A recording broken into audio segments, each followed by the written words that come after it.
evolutionary principles and publishing their work in scientific papers. That's how the method works.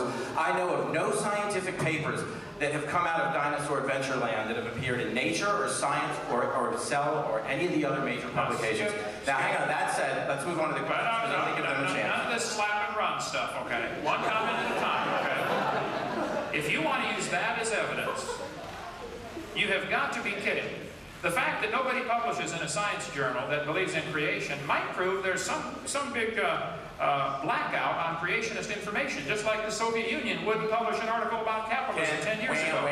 Go do some science and then bring it to them and convince them that you have something. Because every major revolution in science has taken a long time. You know, some guy doesn't just pop up with a new idea and they say, hey, that's great. Alfred Wegener, who discovered plate tectonics, died before his theory was accepted by geology.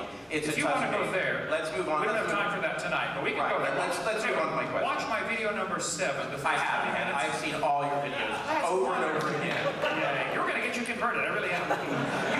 You may. I may get you converted. It's a crazy world. Now, on to my question. Earlier, you made a statement, something about that evolution plays no role in the medical field. I want to make sure I get that exactly right. I said there is no doctor when he's doing heart surgery that cares anything about evolution. He just really know his biology. All right, well, let's go. Is that what I said? Did I get that right? Okay, go ahead. All right. Well, would you say that then you're saying evolution really plays no role in medicine? If you want to go to antibiotic resistance, I think you're opening a real big... Let's move on real quickly. I'll make this challenge to you. I'll go home and I'll reserve the URL doctorsenevolution.org. Okay? I'll let you write the statement, anything you want about evolution and its relation to medicine. And I know of no single doctor, I can't name one off the top of my head, who actually uses evolutionary principles in his work. But I'll bet you in 30 days I can have 20 practicing MDs who will all cite, maybe even publish papers they do, where they apply evolutionary principles in their work. Will you accept that challenge? I believe you're probably right. You could do that, but listen carefully. What they're going to do, the doctor... So now we're talking about, you admit that evolutionary principles are applied out there in the medical field. Where is creationism applied in medicine? You're missing it now.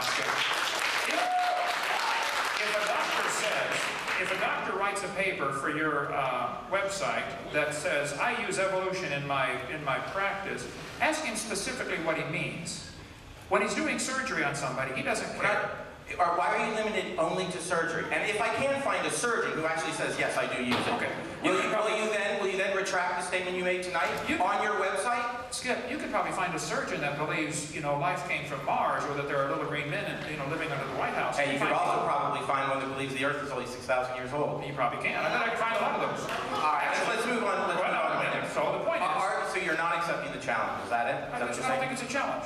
Okay, if you want to do a website and see how many doctors believe in evolution and how many doctors believe in creation, I think you'll be surprised. There'll be many thousands. We won't get anywhere with that, and I do want to give the other person an answer. Okay. Let me ask you this. Would you agree there might be many doctors who would say, hey, I'm a practicing physician, and I think evolution's a dumb theory. Absolutely, and you can also what's the point? What's the point? The point is that you made an insinuation that evolution doesn't play any role in medicine. No, you're making the insinuation that because a few doctors believe in evolution, therefore evolution is part of science. That's not true. If I find you 20 practicing medical people who apply it in their work, will you admit that evolutionary principles are valuable to modern science? I would like to see how they apply it in their work and define exactly what you mean by evolution. You're going to find it's nothing but variations like the bacterial resistance. Let's move on to this.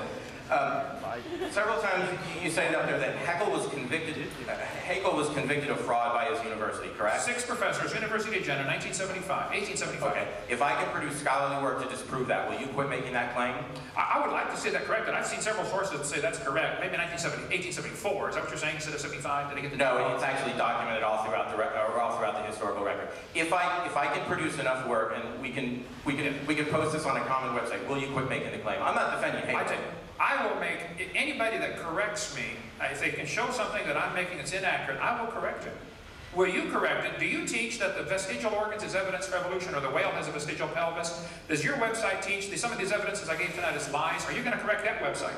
No, because it's the consensus of the scientific community. And as far as I know, your creationist movement hasn't produced any valid science and published it to back up the claim that you made. It doesn't matter what we produce. You're saying... Yes, it does, and the burden's on you. This university does great research and publishes in the scientific journals. That's proof, all right. That's the big boys, Ken. That's the big boys. All right, I'll finish. Yeah, boy, if you publish in a journal, that's proof. Go check the Soviet Union and see how that logic works out. Okay?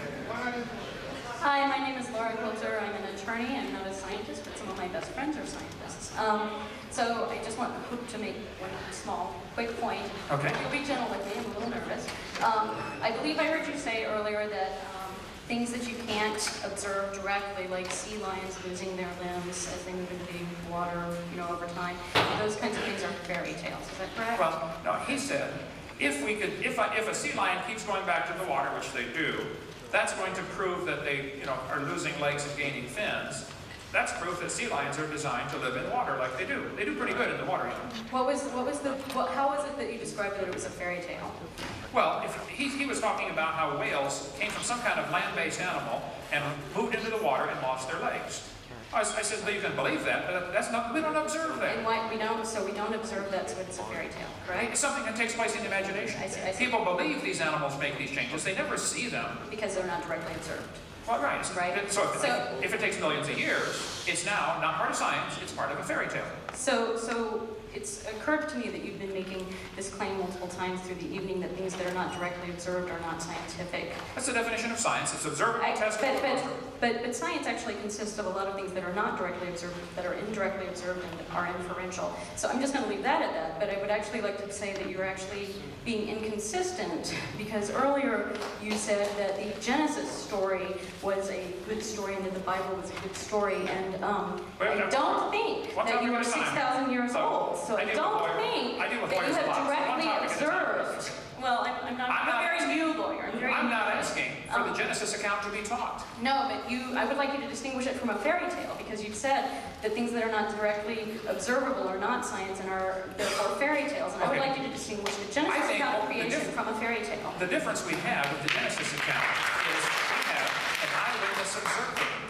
But you do not have any direct evidence. You have not directly observed it, and you cannot. You don't have any evidence that Abe Lincoln was president 125 years ago. That's right. So according to your logic, that's a fairy tale. No. All I'm saying is that according to your logic, Genesis is a fairy tale, Abe Lincoln is a fairy tale, and evolution is a fairy tale. All of those are fairy tales. Science is things we can observe, test, or demonstrate. I think we have do observe and test and demonstrate. We have indirect observations as well as direct observations, and that's what justifies science. Would you tell me, as a Genesis lawyer, is distinguishable from science because it is not directly observable by anybody. Okay, as an attorney, I would like to know, I'm happy to.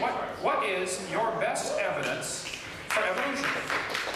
I'm not a scientist. I don't have this evidence. I'm not asking for creation to be taught.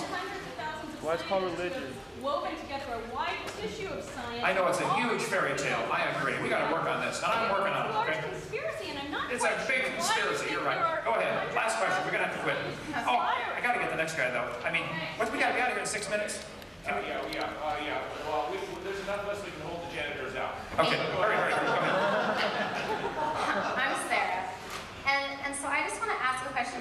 Like you like to back it up, and I'm getting that your main concern, because I don't consider you necessarily a scientist or a theologian. You're an educator. You're also a parent who's concerned about children learning things in school that are lies. Right. I'm a scientist and an educator. I'm also a parent. I'm also, as any parent would be, concerned about their children in school learning lies. Good. So one thing that I'm confused about is I don't understand why you have chosen to bias yourself in trying to write only certain lies that are in textbooks. Actually, because as we all know, there are many lies cross disciplines in textbooks. One of the major jobs